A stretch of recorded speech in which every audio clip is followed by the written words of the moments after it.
اللہ من الشیطان الرجیم بسم اللہ الرحمن الرحیم وَيَوْمَ نَبْعَثُ فِي كُلِّ أُمَّةٍ شَهِيدًا عَلَيْهِمْ مِنْ أَنفُسِهِمْ وَجِئْنَا بِكَ شَهِيدًا عَلَى هَؤُلَاءِ وَنَزَّلْنَا عَلَيْكَ الْكِتَابَ تِبْيَانًا لِكُلِّ شَيْءٍ وَهُدًى وَرَحْمَةً وَبُشْرَى لِلْمُسْلِمِينَ إِنَّ اللَّهَ يَأْمُرُ بِالْعَدْلِ وَالْإِحْسَانِ وَإِيتَاءِ ذِي الْقُرْبَى وَيَنْهَى عَنِ الْفَحْشَاءِ وَالْمُنكَرِ وَالْبَغْيِ يَعِظُكُمْ لَعَلَّكُمْ تَذَكَّرُونَ صدق اللہ العظیم۔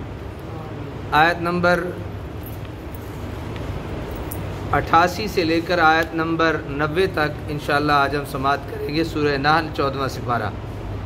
وَيَوْمَ نَبْعَثُ فِي كُلِّ أُمَّةٍ شَهِيدًا، اور وہ دن بڑا ہولناک ہوگا جب ہم اٹھائیں گے ہر امت سے ایک گواہ، ہر امت سے ایک گواہ ان پر، من انفسہم، انہی میں سے، یعنی ان میں سے ایک گواہ ہم اٹھائیں گے، وَجِئْنَا بِكَ شَهِيدًا، اور ہم لے آئیں گے آپ کو بطور گواہ، عَلَىٰ هَٰؤُلَاءِ، ان سب پر، وَنَزَّلْنَا عَلَيْكَ الْكِتَابَ، اور ہم نے اتاری ہے آپ پر یہ کتاب، تِبْيَانًا لِكُلِّ شَيْءٍ، اس میں تفصیلی بیان ہے ہر چیز کا، وَهُدًى وَرَحْمَةً، یہ سراپا ہدایت اور رحمت ہے، وَبُشْرَى لِلْمُسْلِمِينَ، اور یہ مجدہ ہے مسلمانوں کے لیے۔ إِنَّ اللَّهَ يَأْمُرُ بِالْعَدْلِ وَالْإِحْسَانِ وَإِيتَاءِ ذِي الْقُرْبَى، بے شک اللہ تعالیٰ حکم دیتا ہے ہر معاملے میں انصاف کرو اور ہر ایک کے ساتھ بھلائی کرو اور اچھا سلوک کرو رشتہ داروں کے ساتھ، وَيَنْهَى عَنِ الْفَحْشَاءِ وَالْمُنكَرِ،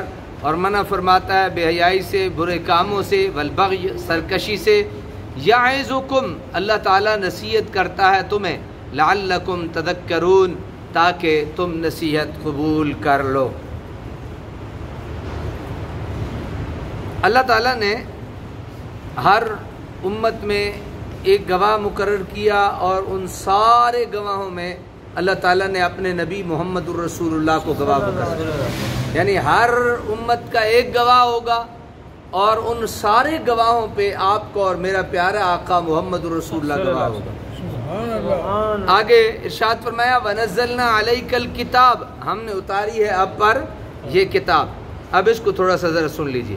ہماری زندگی کے تمام گوشوں کے متعلق واضح ارشادات قرآن مجید میں موجود ہیں، قانون، سیاست، معاشیات، معاشرہ، اخلاق، بین الاقوامی تعلقات، غرض کے ہر وہ چیز جس کا تعلق مومن کی زندگی کے ساتھ ہے ان سب کو قرآن پاک نے بیان کر دیا ہے، لیکن اس سے استفادہ کرنا ہر ایک کی اپنی استعداد پر موقوف نہیں۔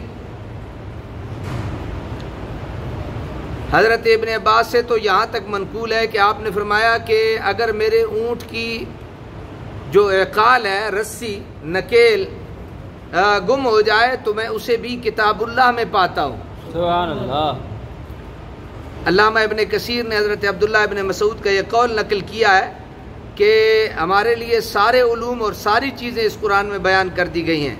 مجاہد نے کہا ہے کہ ہر حلال اور ہر حرام قرآن میں بتا دیا گیا ہے۔ اس کے بعد علامہ ابن کثیر اپنی رائے لکھتے ہیں کہ حضرت ابن مسعود کا قول زیادہ جامع ہے، کیونکہ قرآن تمام علوم نافعہ کو اپنے دامن میں لیے ہوئے ہے، اس میں گزرے ہوئے لوگوں کی خبریں بھی ہیں اور آنے والے واقعات کا علم بھی، ہر حلال اور حرام اور تمام امور جن کی طرف لوگ اپنی دنیا اور اپنے دین، اپنی معاش اور اپنی معاد میں محتاج ہیں، سب مذکور ہیں۔ قرآن مجید میں تمام علوم ہیں، لیکن لوگوں کے ذہن ان کو سمجھنے سے کیا ہے؟ قاصر ہیں۔ یہ ذہن میں رکھ لینا چاہیے کہ اگر کوئی شخص یہ کہے کہ میں اردو اچھی پڑھی جو ہے وہ جانتا ہوں تو اردو ہی ہے، تو میں تو اردو پڑھ کے کسی استاد کی مجھے ضرورت نہیں، تو وہ بے وقوف ہے بیچارہ۔ وہ کیا ہے؟ وہ کم عقل ہے۔ دیکھیں نا، اللہ تعالیٰ نے بھی اپنے نبی محمد رسول اللہ کو پڑھایا ہے، یعنی اللہ کے نبی کے بھی استاد، بولو نا، استاد ہیں کون؟ اللہ تعالیٰ نے پڑھایا ہے حضرت محمد الرسول اللہ کو۔ میری بات سمجھ آ گئی؟ تو اس لیے کوئی یہ شخص نہیں کہہ سکتا کہ میں بغیر استاد کے، اردو ہی ہے نا جی، کیا ہے؟ اردو ہے، تو اردو تو میں بڑی اچھی پڑھ لیتا ہوں، تو یہ کہہ کے اسی میں سے خود اپنی طبیعت اور اپنے مزاج کے مسئلے، قرآن مجید میں جو ارشاد ہے نا، یضل بہ کثیرا ویہدی بہ کثیرا، کہ اسی کو پڑھ کے ہی کچھ گمراہ ہو گئے اور کچھ نے کیا کی، ہدایت حاصل کر لی تو اللہ تعالیٰ عمل کی توفیق عطا فرمائے.